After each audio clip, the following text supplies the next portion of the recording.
Mr. Gaylon Reasons here is a Dyersburg native, spent several years working for Channel 5 television out of Memphis, worked for Colonial Rubber.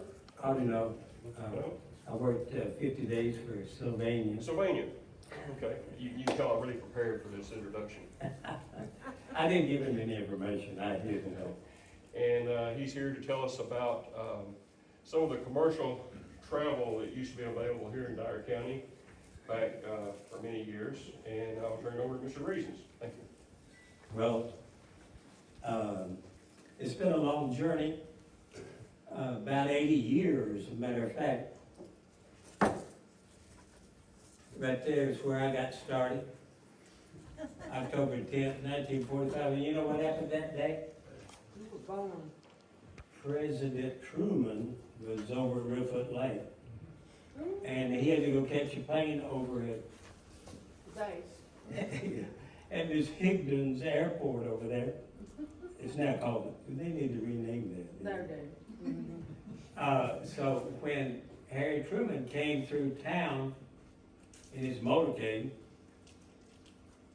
how I discovered that, I was, one Mother's Day, I found the State Gazette archive at the University of Memphis Library, and I found October 10th, 1945, and I was going to print it out to give to my mom on Mother's Day. But the birth announcement wasn't until the next day, so I looked the next day, and I still have that little microfilm printout that I've got of the day I was born. Well, I noticed the State Gazette had a scathing editorial about President Truman not stopping in Dyersburg. The schools were out, the streets were lined with children and people, and he sped by this hospital. It speeds up to, you know, and that's a term too, but they said he sped through town, it speeds up to 40 miles per hour. And that was fast making those things. But that's my journey. It started there and it ended up here, and lo and behold, this is not where I used to shoot rubber bands and throw paper wads. And you know, Miss Hufstetter, I'm Gene Hufstetter. Hufstetter, I might not get the name right.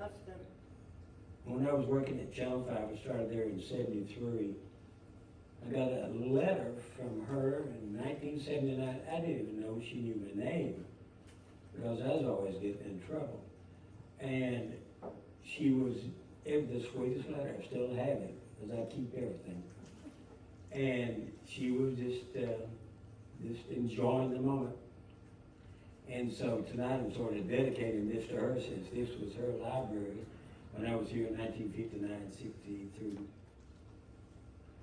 Mama wanted to move to town. She didn't want anything to do with farming, so we lived on KW Avenue, north of Middletown. We called ourselves Middletown, but officially the houses ended there at Countryman.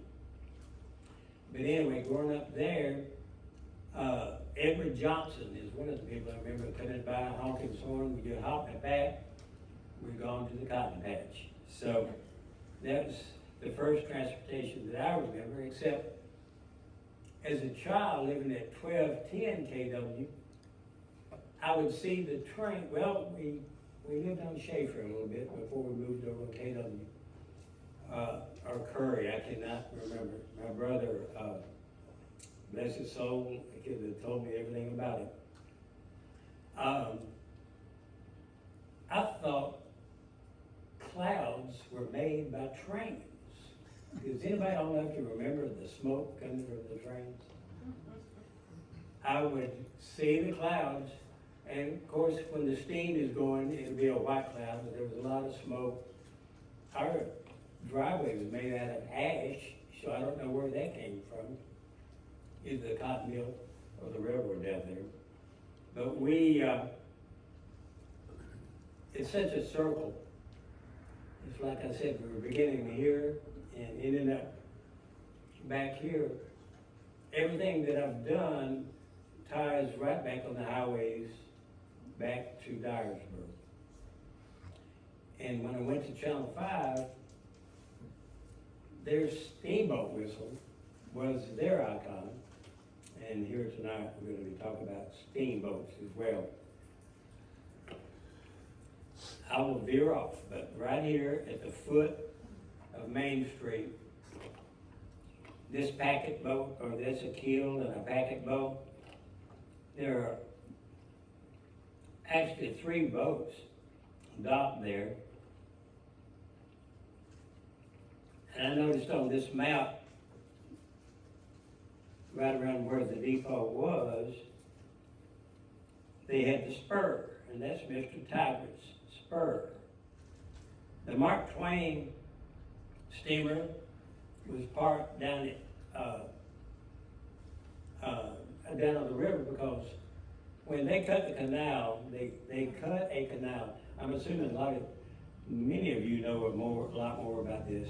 And I'm gonna ask Bill Abels to help me sometime because he is my rival for finding information in the Library of Congress and on the internet. He finds more things. And David Luckett, before he passed, Danny can attest to that. He had a lot of good old information. But one of my treasure hunts is always looking for old photos that remind us of things. And we have photos of the airbases and things like that Pat Higman has in that wonderful museum over there. The Mark Twain wrote, or Samuel Clemens actually wrote in a book about coming down the river and looked over, and there's a steamer called Mark Twain, and he never even knew it or never had seen it. And he wrote a little blurb in the book that said, well, I guess it's okay, they named it after me, something to that effect. I think it's a big surprise. You're driving down the road and you see a big vehicle with T.J. Jones on the side of it. Here's the steamer Aggie, and they misspelled Hell's Point there.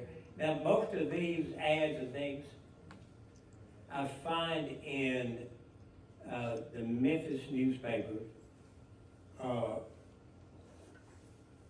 and when you find them online, you can go to the pages and type in the words you're looking for, and the computers find it for you nowadays. So when I'm going in looking for the word Dyersburg in the 1871 newspaper, it's going to take me to this advertisement. And I just zoom in on my computer and take a picture of it. But the steamer Aggie, C.M. Mitchell, master, B.O. Mitchell, master clerk, leaves this day, December the 9th at 3 p.m. for freight and passage about apply on board, give the through bills lading to Dyersburg. And then they had a steamer named Dyersburg. U.S. Mail steamer Dyersburg, C.J. Berry, master leaves Dyersburg every Tuesday and Saturday at 5 o'clock, making close connection with St. Louis Anchor Line steamers and Memphis and Cincinnati packets at Hales Point. Leaves Hales Point every Wednesday and Sunday evening for Key Corner and Dyersburg and Way Landing. So and I will extrapolate a lot of these things. And this is I want to thank Danny for having the system that I could use, but I knew I was in danger of touching my phone the wrong way. This shows arrivals and departures at the levee, the Dyersburg, and this movements on the levee is from the Memphis newspaper talking about the boats that made it from Memphis to Dyersburg. And I have one reference that mentions that we offloaded 34 bales of cotton. This is back in the 1800s. I guess 34 bales was a lot back then. And right here, boats leaving this day, Dyersburg, C.J. Berry, master at 5 p.m. Now, some of these relics that I found have nothing to do with Dyersburg other than an example of the kind of documents that went around. This is the Louisville and Paducah and Cairo steamer. Now, this man, Neil's Dyersburg Gazette, does that make out to anybody? Mr. Neil was the editor of the Dyersburg paper, and he was the Chamber of Commerce. He was always promoting Dyersburg, and they would take his editorials, more or less, and reprint them in the Memphis newspaper. So that's where I found this. And he is talking about the Dyersburg. We are again directly connected with Memphis by regular steamboat navigation, which will continue through the entire season. And growing up in Dyer County, you wonder when you could have ever made it down the Forked River in a boat. So the season is when you're in the higher water levels and they can make it down. And of course, the canal they built from to connect the Forked River over to the Obion to give them a way when Moss Island was all figured into that. The river had to be up. And you know what happens in October when the river gets at record levels and all of that. So they were so excited, and he writes about and promoting the commerce and the goods. Right at the foot of Main Street in Dyersburg, there was a tobacco company, and there was a what is that you call that you make barrels out of? They made the hooks and the boards to make it barrels.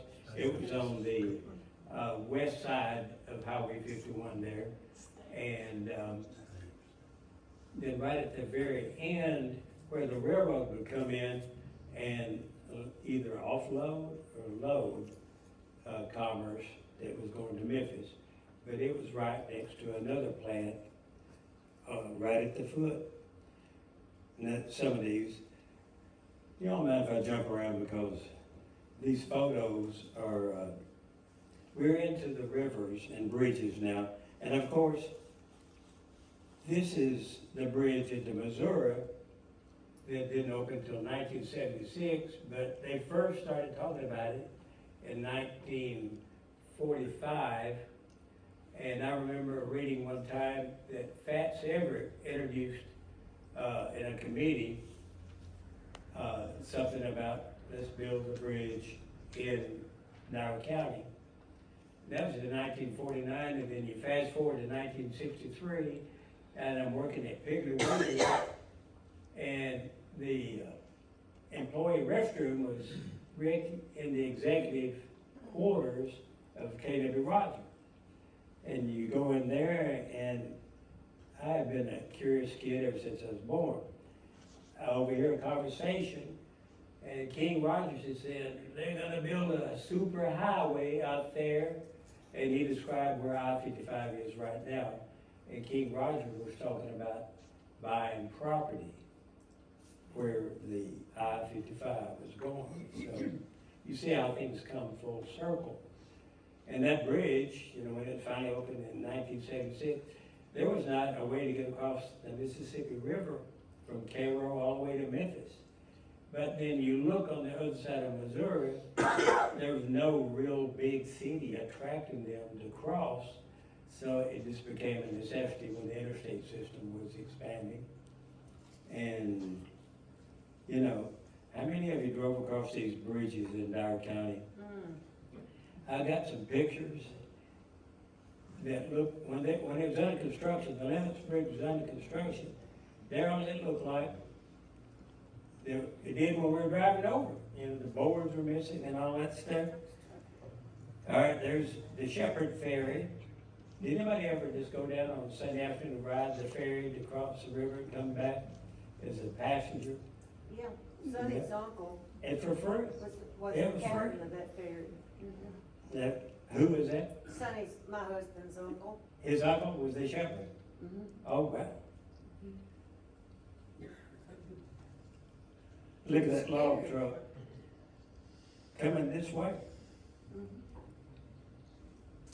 There we are. This is the, I think That has this to be the one to Unionville. This is the Bradley Bridge, I think. Oh, easy. Yeah. That looks just like- I think you're going over to Tiger Tail that way. Now, somebody tell me how Tiger Tail got its name. Isn't it Tiger Tail River was, looks like a tiger's tail right there, maybe? yeah, I've heard that. yeah, the river. And That's the canal they cut through from, that you were just discussing, from the Forked River over to Obion River. They cut that path in that canal, looks like a tiger tail. That's right. As I say, he's my encyclopedia. And there's when they were finally building the new bridge in, picture this, it was 1977. And they're going toward Tiger Tail. My dad used to take me, and he had all the references for growing up in Rich Woods. We're going down on the dummy line and down by the Miss Kelly place. And you'd turn down that Tiger Tail Road and go down, and we were quail hunting. And when you grew up in Rich Woods, you felt like you had permission to go into people's property. Hey, this went. That's the way it was back in the day. Now, this postcard that was dated Dyersburg, you can't see it there, but on the picture it says, Steamer Carruthersville. And what is that called? Is that a packet boat? It has 3 decks. The top deck is for the workers, and then the control room. I'm dangerous, it sounds like I know what I'm talking about, but it's just some of the stuff that I have learned out of this. I am having a fine vacation, but will be glad when time comes to go back to old Bethel, Carol P. Walker. And these things have appeared because, and I'll show you. You'll notice my train, we'll get to trains a little bit. It used to run down over here on Cedar Street. Which fair was that? The Taylor? TJ, do you remember who owned the ferries, when we were in high school? Dan was one of the brothers. And their parents owned the ferry company then, I don't know which one it was. That was a good, cheap way to have a date. Drive down there and ride across the ferry, real romantic. Oh, I can tell. And did they go after dark? Absolutely. Oh, yeah. Oh, well, we used to go down in the sandbars down there and get into some trouble, I tell you. Now, some of these pictures actually, you know, it may be the Lenox Bridge, I don't know, but it was amazing that with all the safety nowadays, that they would allow a school bus to cross there loaded with children. Amazing. Now, some of these, like, since we're sending boats, steamers to Memphis, I wanted to show you some of the Memphis activity. Mules, steamboats. There's the old 155 that didn't belong to us. There's our bridge. I want to tell you, driving up here today I live over in Hickory Wyeth in Fayette County. I know I saw more than 24, what do you call those hopper trucks full of farmer's grain? Do they still go down to here to the bunkie factory, or what do you call it? Yeah, granary. And so we're still very active down on the river. Shipping the grain out.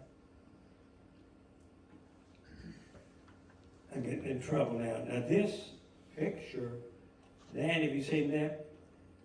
I've cleaned it up a bit on another, but this was said to be at the foot of, I still keep calling it the foot of Main Street, there on Forked Deer River. How do y'all say Forked Deer River?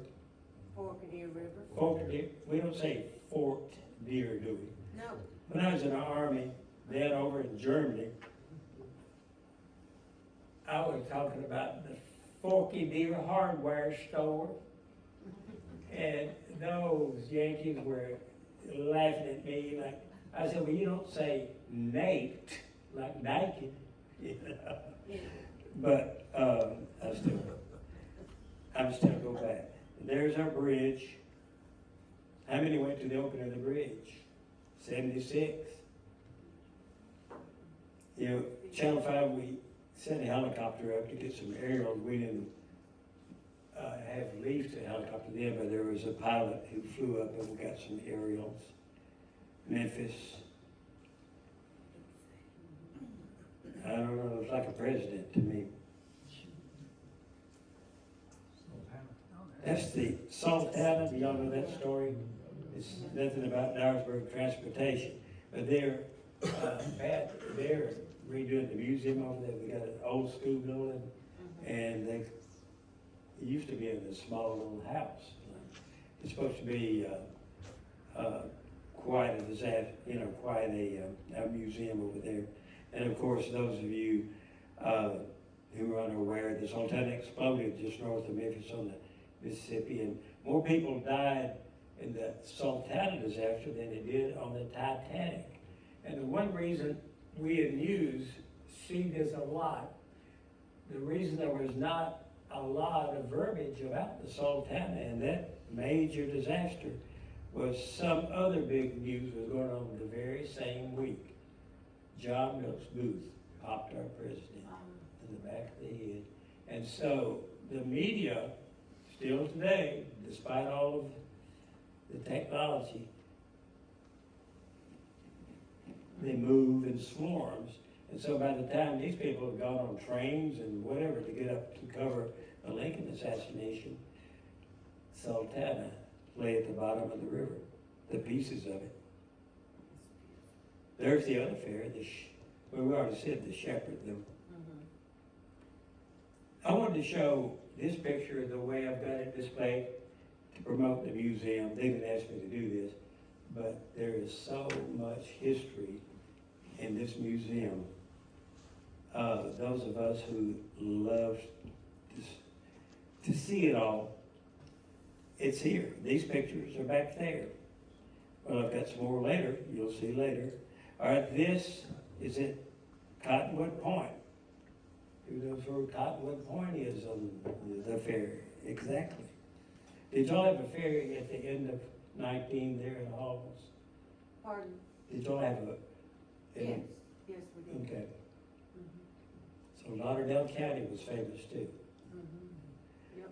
And the Mississippi River cut off part of Tipton County, and people had to go over, most of them would drive all the way over into Arkansas to vote in their precinct. Now that looks more like the Lennox Bridge there. And we're guessing, but now we'll know. 'Cause I get all my information from the Lennox Bridge was believed to be the sole surviving hand-operated swing span pony Pratt through truss bridge within Tennessee. And of course, you know, they moved the truss over here. Is it still on display, the bridge? I didn't find any information about Lane's Ferry Bridge, but I remember Travis Willis, who ran the Bel Air Bowling Alley, he was from Willisville out there, all the Willises when you cross the river. And that's a unique picture there, the old Lane's Ferry Bridge. Anybody ever drive over that? Charles C.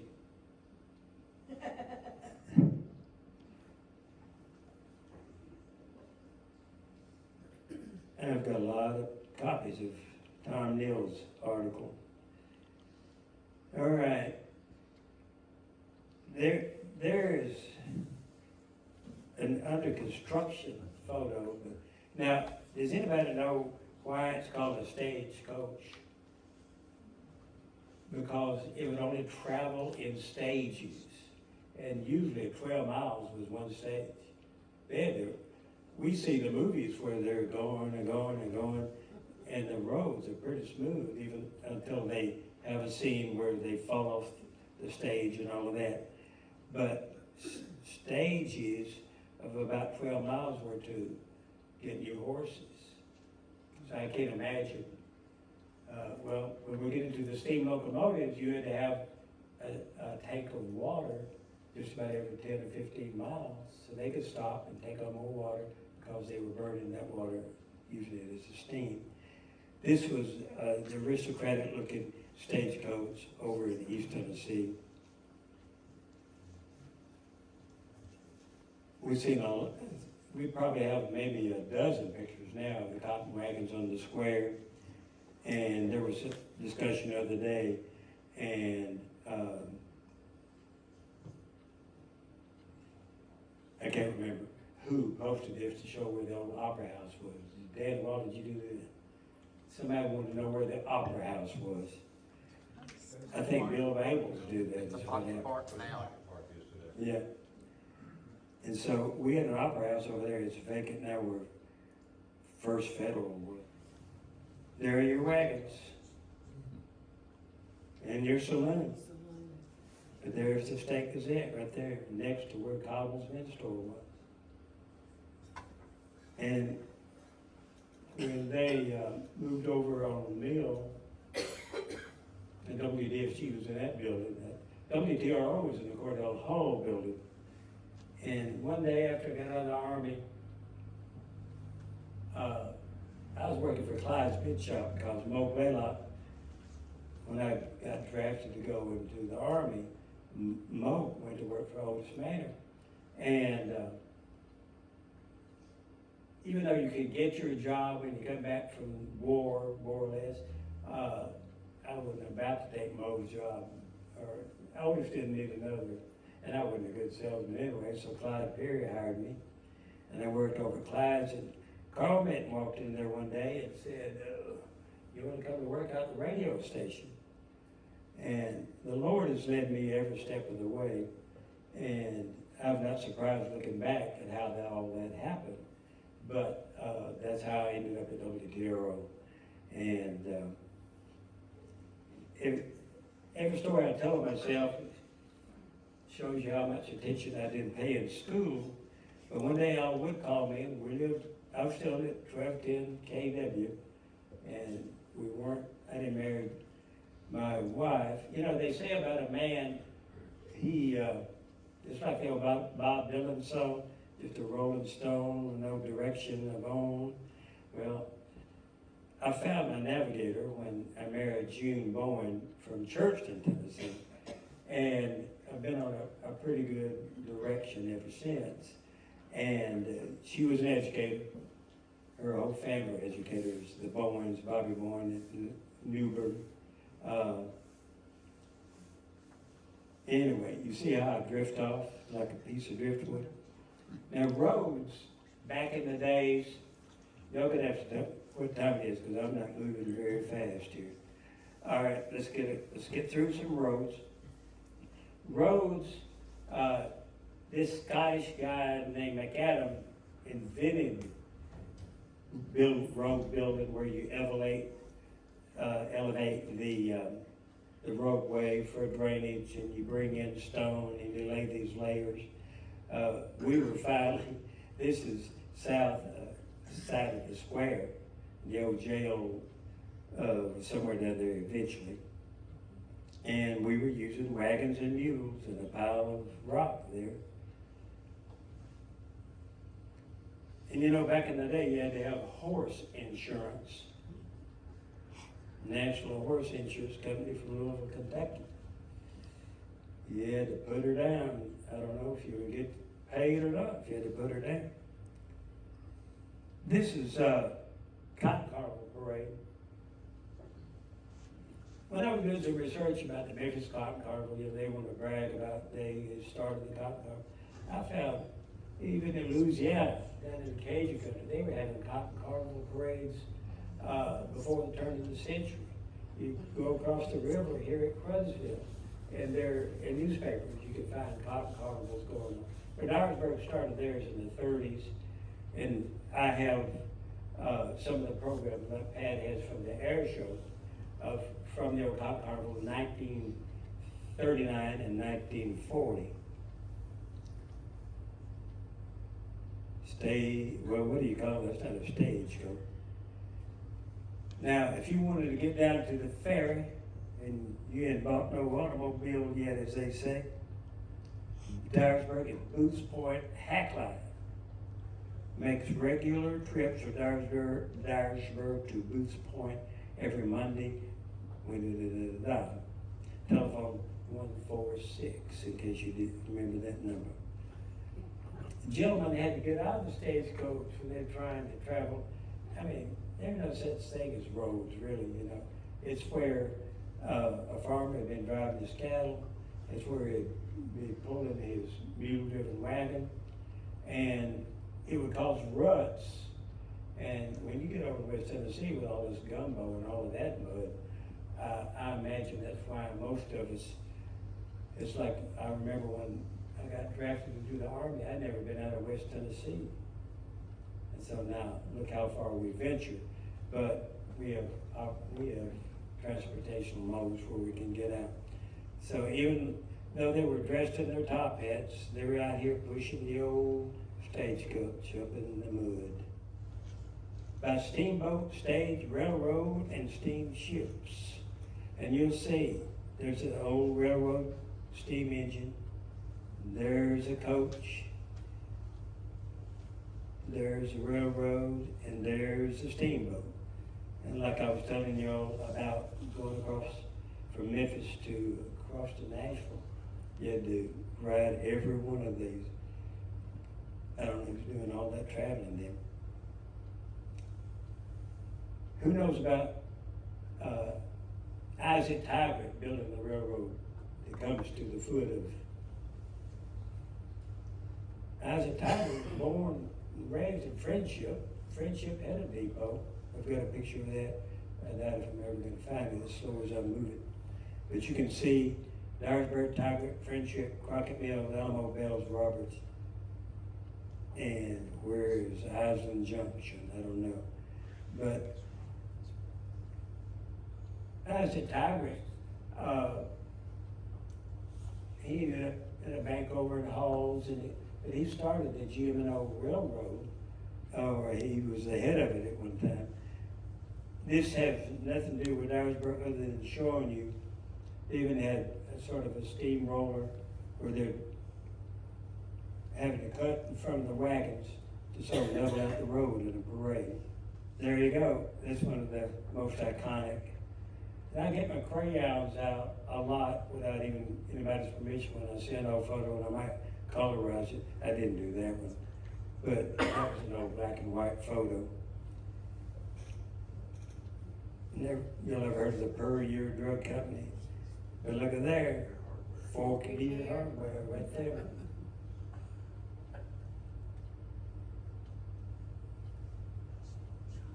And look at that shot. Quit touching it again.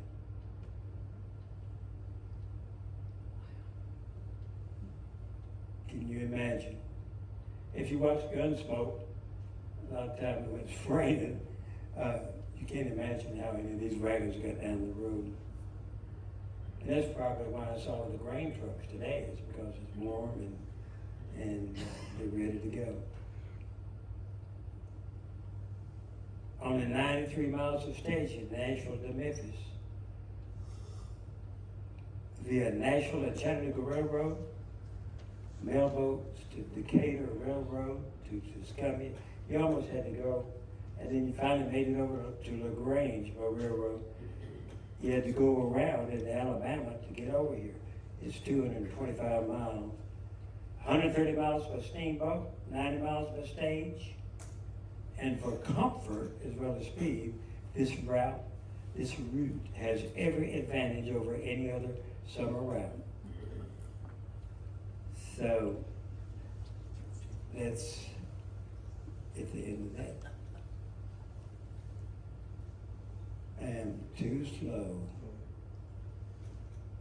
Railroad, what can I say about the railroad other than to mention my third cousin, Mr. Reasons, who wrecked the Amtrak out by Sylvania in 1976.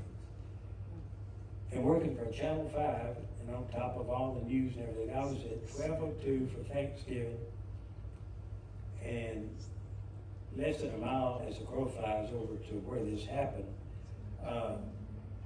My daddy turned on the news, and there was Mason Granger, Doug Vire flying in the air over this train derailment. We were on national news that night, and I didn't even have a clue. We didn't hear a thing. And the depot pictures are treasures. Who was it telling me? Charles Seaton has got all the bricks from the Illinois Central yard down there, the depot yard. Miston Depot, going to the Rearfoot Lake. Now that bridge there, I used to go down to Rowellen and fish. You'd walk out on the trestles, and you would get to the backwater or whatever there, and catch fish. And I don't know if that bridge span is still there or not. We had the Illinois Central, before the Illinois Central in the city of New Orleans, it was a Panama Limited. And you'll find some of the timetables that just about anywhere at a depot, it's a flag stop. They don't have a scheduled stop at your station. If you are they have a way of saying, if you got the money and they flag you down, they'll stop. If you're a paying customer, is sort of the way they were. And in Collierville, they had a railroad museum down there, and they had the Dyersburg dining car. And somebody opened a restaurant. My wife and I ate there, like you're riding a train, but it's just sitting there. And I don't know where they moved it to, but they used to take that on the. Does anybody know about riding the Rebel? Jackson, can you imagine Jackson people wanting to come to Dyersburg, we're going to Jackson. Well, you could ride the Rebel, and if the picture shows up, it was not a train, it was a rail bus. And it would get off the tracks and deliver the people after they arrived. And people were coming over from Jackson. Friday, June the 4th, that was the Cotton Carnival in 1937. And that article was from the Jackson Sun, or advertisement, actually.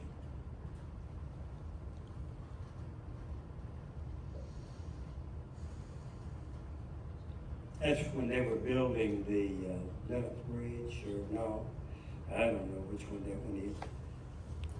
Illinois Central timetable. There's a train that had fallen off the tracks in Memphis. It has nothing to do with anything. This is the New Bern Depot back in the day. And New Bern, now being the Illinois Central stop, they have about, is it true, 300 passengers a month? Does that sound right? Does anybody know about that depot? There's your Dyersburg. The G, M, and O depot is off to the right of the screen. And this one of these pictures of the, anybody ever honk their horn going under the underpass?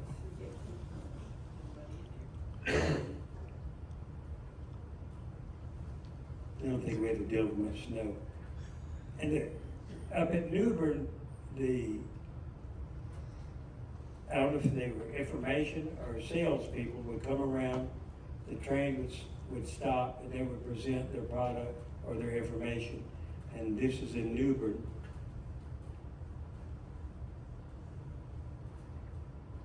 They're promoting grinding of limestone. And these are farmers and people there.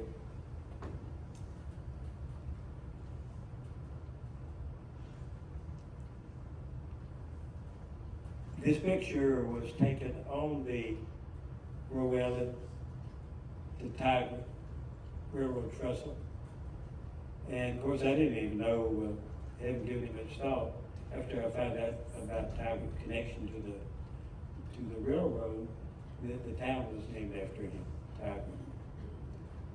We'd have to, did anybody ever ride that train?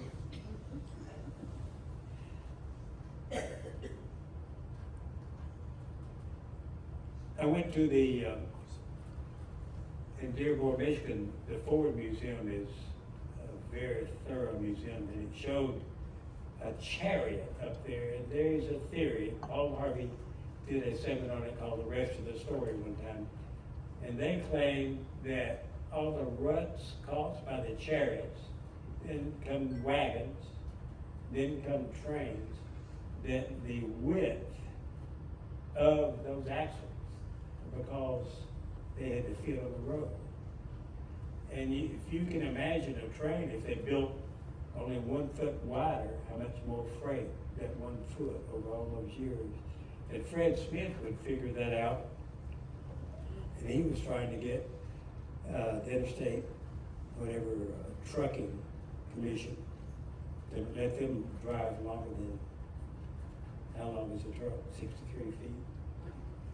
If you add a few feet to a truck, you can carry more.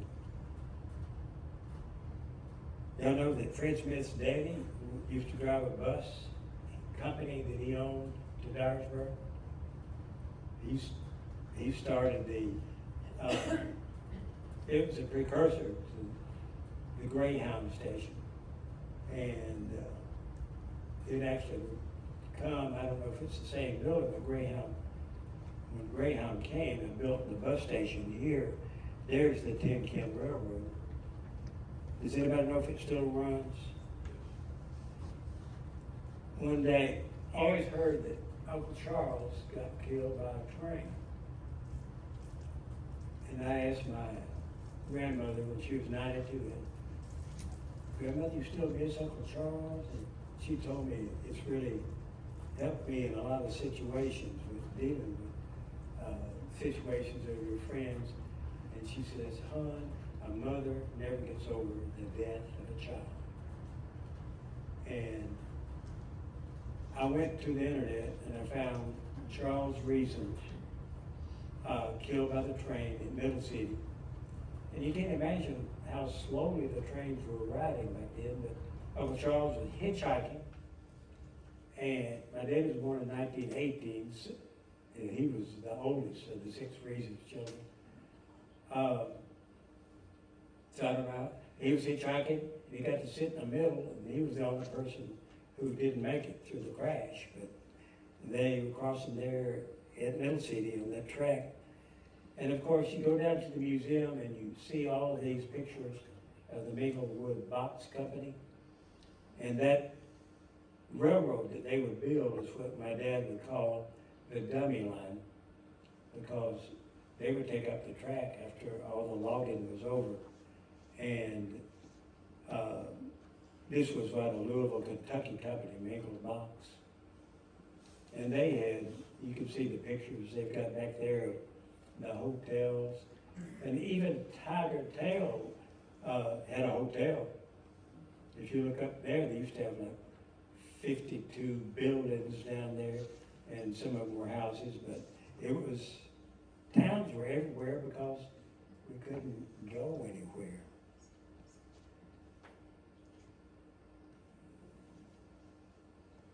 That's here, a keel boat. See the big sticks, how they have to stick their way down the fork of deer? Deer to Tiger Tail Minglewood. And that, they laid the tracks out. And there was Minglewood down on the river. My granddaddy's store was on this side of the highway. This is the display here at the museum. That's the Minglewood train. And they, remember the old Tennessee Ernie Ford song, I owe my soul to the company store? The workers at Minglewood got paid in script from the company,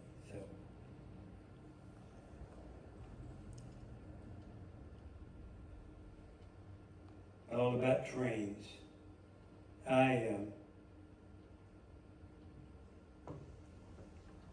So, Brother Steve Gaines at the church I attend in Memphis, he's from Dyersburg, played football in Dyersburg High School. He was here at this building. Well, he was here in the new building, I guess. But his father was a track supervisor for Illinois Central Railroad, took care of the trade tracks between Dyersburg and Memphis. Brother Steve, he would talk about his mother Dorothy. They had a janitor business, and his dad working for the railroad. He would drop down to those stories often. And that's Bill Anderson talking about living along logs to Minglewood. This is said to be at Dyersburg. If you see the depot on the left, you know it's heading north. Is that right? If the train is just looking this way. And there is Isaac Tigrick's Gulf of Mobile, Ohio.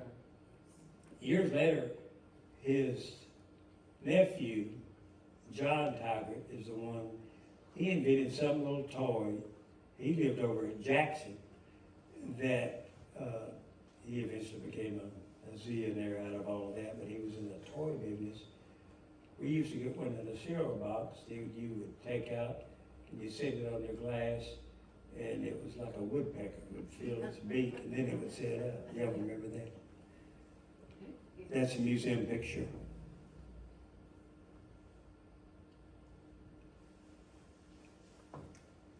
That's Illinois Central, the old steamer, workers on a flatbed behind it.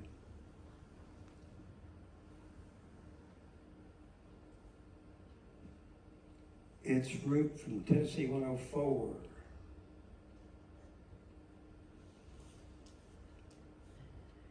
Yeah, that was the Hickman, Kentucky line.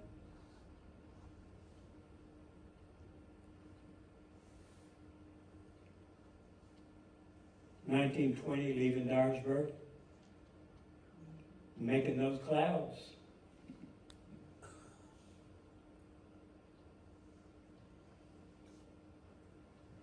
We're getting behind if I don't move on over to another.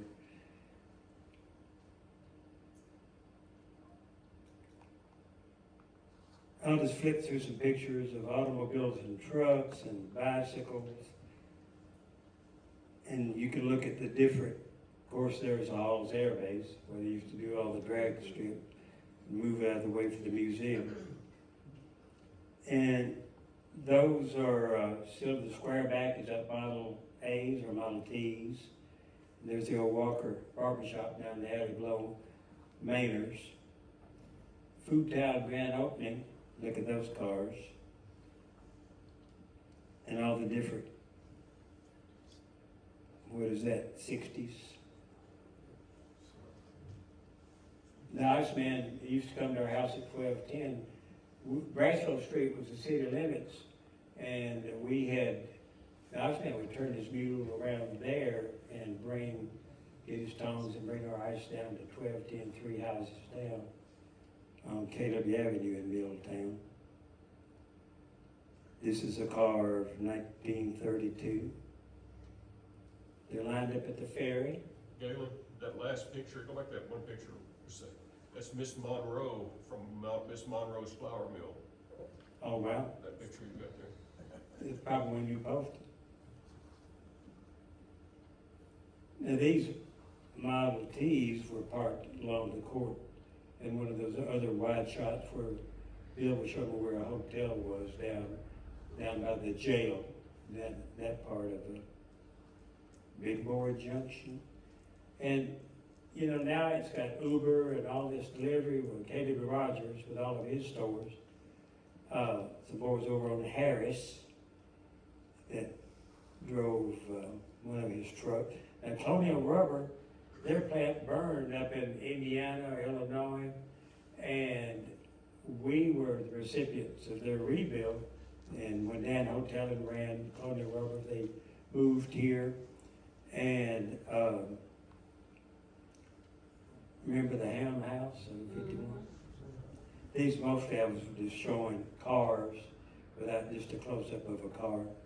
There's our President Truman headed over here to see Gaylon being born at the Dyersburg Hospital. My Uncle Luther worked for Robert Chevrolet, I guess, all of his life. All of you knew him. That's him back there. And we didn't have a car until I was 11, so he would come over and pick us up on a rainy day so we could deliver our press emitters. And he's the one, he and my Aunt Nanny, my mother's sister, would take us down to the railroad station on Sunday just to watch people, watch trains come in, you know. Our daughter called us a few years ago and asked us what we were doing, and June and I were just driving around. And our daughter got so tickled. What are y'all doing? We're just driving around. So we did a lot of driving around to get out of the house back in the day. The only thing I wanted to add about cars, of course, that's my favorite icon. Y'all seen that picture? Right there on the corner where blue and red drug ended up being, and of course, how many miles to Memphis? 77 miles to Memphis. That's taken out of the cotton mill window. And used to play the pinball machine a lot down there at Bob's Cafe. The mama found out I was in there playing pinball machine. Sullivan Robertson? Parking meters. Parking meters. Uh-huh. They're gone now, you know. Look at the cars, the Cordell Home. Those rooms are small in the Cordell Home. Danny, might run out of time. Uh-huh. There's your bridge at the foot of Main, and you see the skate rink. Somebody just posted that the other day. Those bridges are gonna be replaced. Do what? Those two bridges going out to Southtown are gonna be replaced. Oh, great. Oh. And they need it. I want to tell you about Preacher Brothers delivering your groceries. We didn't have a car, and Dad would get off from Double Cola right there at Harold and Shelby Drive. And he'd go up and buy groceries on payday at Pritchard's, and Mr. Pritchard would deliver him home on Saturday. We'd have some more white beans.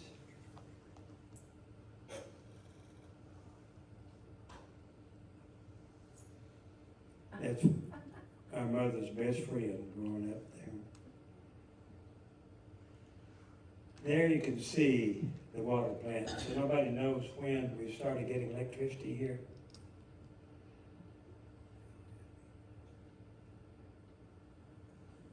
I forgot who that was. Oh, that is Bill Addison and his wife from Richwoods, 1942. That must have been the. And that's the bridge. Now, one thing, I've been up here just jibber jabber, and I call it Bill. I found this in my mama's trunk. I think it might have been my Aunt Rosa Moffett. In the 40s, during the war, they would recruit a civil defense brigade, or whatever you want to call it. And this civil defense, it was a steering wheel, you'd be a driver, and you'd have it on. But nobody ever attacked Dyersburg during the war, so then we were worried about nuclear bombs in the 50s. We had bomb shelters here at the high school.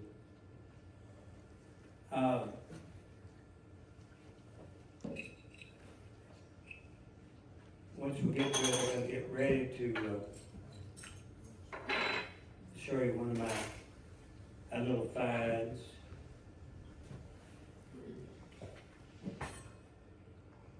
That's the story all about the patch, World War II era Civil Defense Air Raid Warden patch. But if you read deeper into it, that's the driver, the one with the steering wheel. And Danny, you ought to have that in the museum. Yes, sir, absolutely. Okay. As a matter of fact, he mentioned that the high school was a place for fallout shelters back in the day. When I went to school here, I remember seeing a civil defense sign on the back of the building, and it said capacity like 80 people, and it pointed down to where the boiler is. And when we came in here, redid this and started doing professional development for teachers, I'd go back there, 'cause I had to work on the boiler, and that sign was never there. But you could see where the adhesive had stuck it to the brick wall back there. And I thought, wouldn't that be neat to have that particular sign? And about 6 years later, one of the guys working on the boiler in the basement said, look what I found. And back up there in the basement, in the boiler room, behind a pipe, somebody had stuck that thing on a foundation beam, and I couldn't get it off. And so one day he came to work on it, and he walked up here and said, look what I got. And he handed me the sign. And so that sign that I remember as a kid, maybe you do too, is on display down here in our museum. Correct. Because back then, we were all worried about atomic bombs hitting Blyville and fallout blowing this away. Y'all remember those days? I mean, it's a piece of history to me. Well, the time is getting out of hand. I'll ramble on and on. That's the bus fare for the Dyersburg city bus. Anybody ever ride the Dyersburg city bus? Y'all didn't? Well, I would catch it there at Shelby Drive at KW. One day my brother Tommy and I had been downtown to get a haircut, probably downtown. And I get off the bus, and you're supposed to go at the back. I went around the front to meet my brother, and a car hit me just like a brush would right across the front of you. And you call that your brush with death.